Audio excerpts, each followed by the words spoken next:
Good morning, welcome back to my channel. আশা করি তোমরা সবাই ভালো আছো, আমিও ভালো আছি। আর আজকে তোমাদেরকে দেখাবো হচ্ছে একটা খুব সুন্দর গরমের দিনের একটা রেসিপি। চলো তোমাদেরকে দেখাবো কি রেসিপি, মোটামুটি গেস করো তো কি রেসিপি। আর যাই হোক, বাইরে না মোটামুটি একদম রোদে খা খা করছে, আমি বাইরে যেতেই পারছি না, পুরো মুখটা কালো আসছে। দাঁড়াও দেখাচ্ছি। আর আমার এদিকে সকালে সমস্ত কাজবাজ হয়ে গেছে, তারপরেই আমি যাব হচ্ছে রান্নাঘরে। এখন যেমন বিছানা তোলা ফোলা হয়ে গেছে, সব কমপ্লিট। আর এখন যাবো। আর রোদটা দেখো, পরিমাণ রোদ উঠেছে, আখা করছে। এই জায়গাটা দেখলে বুঝতে পারবে, এই জায়গাটা প্রচুর রোদ উঠেছে। বাইরে যে একটু দাঁড়িয়ে দাঁড়িয়ে একটু ব্লগ করব, তার কোনো উপায় নেই।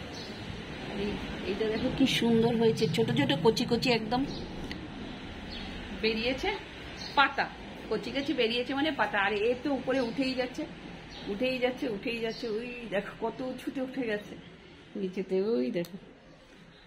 তো এদেরকে মোটামুটি জল খাবার টাবার দিয়ে তো যাবো হচ্ছে আমি এখন রান্নাঘরে। তো চলো, আজকে রান্না করব হচ্ছে পটল পোস্ত।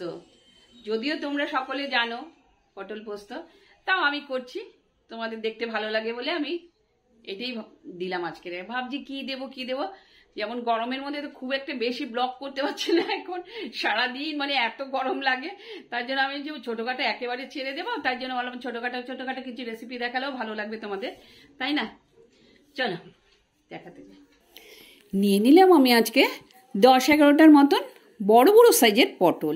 পটলটার না ওপর নিচ সুন্দর করে চিড়ে নিয়েছি, তারপরে খানিকটা খোসাও ছাড়িয়ে নিয়েছি। তো এখন দিয়ে দিলাম, দেখলে ওই যে নুন আর হলুদ দিয়ে মেখে রেখেছিলাম, খানিকক্ষণ ম্যারিনেট করে রেখেছিলাম। এইবার কি হয়েছে, কড়ার মধ্যে তেল গরম করে দিয়ে দিলাম। এবার এটা বেশ হালকা করে ভাজতে হবে, গোল্ডেন কালার যখন হবে তখন বুঝবে যে ওটা মোটামুটি ভাজা হয়েছে। আর আমি না যেই হলুদ নুন দিয়ে মেখে রেখেছিলাম সেই জলটা শুদ্ধই দিয়ে দিয়েছি, যাতে ভেতরে পটলের ভেতরে যাতে নুনটা প্রবেশ করে, বুঝতে পারছো? নুনটা না গেলে না খুব একটা ভালো লাগে না, ভেতরে নুনটা গেলে বেশ একটা করে বাইট মারবে, তখন ভীষণ ভালো লাগে দেখ। আর গরমের দিনে তো পটলটা সত্যি খুব ভালো খাবার, পেট ঠান্ডার খাবার। তবে আজকে আমি পোস্ত দিয়ে যেহেতু করছি, সেহেতু একটু উত্তেজক হয়েই যাচ্ছে। তো যাই হোক, আস্তে আস্তে করে দেখো আমার একটা একটা পটল আস্তেই করে তুলে নিলাম। কেন বলো তো, পটলটা যাতে খুলে না যায়, কারণ দুটো দিক চিড়ে চিড়ে দিয়েছি তো, সেই জন্য আর কি, যাতে না ভেঙে যায় সেই জন্য হালকা হাতে এগুলো একটা একটা করে সুন্দর করে লালচে হয়ে গেছে। দেখো, আবার বেশি লালচে করলে না কালচে কালচে হয়ে যাবে, একটু তিতকুটি ভাব এসে যায়। যাই হোক, আমি না কালো জিরে ফোড়ন দিয়ে দিলাম হ্যাঁ এটার মধ্যে। আর দেখো, গ্যাসটা না তোমরা বেশি হাই করবে না, হ্যাঁ। কালো জিরাটা যেই একটু পুড়ে যাবে, তারপর দিয়ে দেবে হচ্ছে পোস্ত বাটাটা। এবার পোস্ত বাটাটা সুন্দর করে হালকা সিমে করে নিয়ে একদম সুন্দর করে এটাকে ভাজবে। দিয়ে দিলাম আমি একটু হলুদ, আর তারপর দিয়ে দেবো আস্তে আস্তে করে নুন চিনি, এগুলো দিয়ে দেবো। তবে নুন চিনিটা না আমি এখন দেবো না, নুন চিনিটা একটু পরে দেবো। তো যাই হোক, এইটা বেশ সুন্দর করে ভাজা ভাজা হয়ে গেল, যে একটু হালকা জল দিয়েছি, অল্প একটু জল দিয়েছি। তাই এইবার দিলাম Kashmiri red chilli. Kashmiri red চিলিটা দিলে হবে কি, একটু সুন্দর কালারটা আসে তো। আর পাতে যদি একটু কালারফুল যদি খাবার দাবার পরে, তাহলে দেখতে তো ভীষণ সুন্দর হয়, তাই না বলো? যাই হোক, এইটা আমি একদম কাশ্মীরি রেড চিলি দিয়ে একটু নেড়ে চেড়ে নিলাম, হ্যাঁ। আর তেল তোমাদের আন্দাজ অনুযায়ী যাবে, অনেকে তেল বেশি ভালোবাসে, অনেকে তেল কম খেতে চায়, তোমরা সেইভাবে আন্দাজ মতন নেবে। মিষ্টি নুন ঠিক সেই একইভাবে, তোমরা যেরকমভাবে যার যতটুকু দরকার, কেউ হয়তো নুন বেশি খেতে ভালোবাসো, কেউ হয়তো মিষ্টি মিষ্টি মিষ্টি খেতে বেশি ভালোবাসো পোস্ত, পটল পোস্তটা, তাই না? তো যার যেরকম স্বাদ অনুযায়ী নুন মিষ্টিটা দিয়ে দেবে। আর দেখো, আমি এগুলো দেওয়ার পরে দিয়ে দিলাম হচ্ছে, যেহেতু পোস্তটা আমার হয়ে গেছে, দিয়ে দিলাম পটলগুলো দিয়ে দেওয়ার পরে যে বাটিতে যে মশলাটা ছিল না, ওটার মধ্যে দুটো কাঁচা লঙ্কা চিড়ে দিয়েছিলাম। আর ঝালও ঠিক তোমরা যেরকম যেরকম খাও, কেউ কম বেশি খাও, ঠিক সেরকম আন্দাজ মতন দেবে। ভীষণ ভালো লাগে এই পটল পোস্ত গরমের দিনে।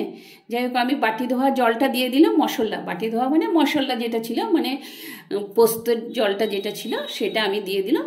এবার দিয়ে দেবো হচ্ছে চাপা। দেখো নুন আর মিষ্টিটা আমি এখন দিলাম, জানো তো, পরে দিলে না নুন মিষ্টিটা ভীষণ ভালো হয় দেখবে। আর না হলে নুনটা আগে দিয়ে দিলে কি হয় বলো তো, পটলটা একদম পুরো নেতিয়ে যায়। ওই জন্য না পাতে দিলে পরে মনে হয় একদম কেমন যেন একটা লাগে। তার জন্য না বেশ নুন মিষ্টিটা পরে দেবে, খুব ভালো হয়। যে দিয়ে চাপা দিয়ে দেবে, ব্যাস একদম ভীষণ সুস্বাদু একটা গরমের দারুণ একটা পটল পোস্তের রেসিপি তোমাদের সঙ্গে শেয়ার করলাম।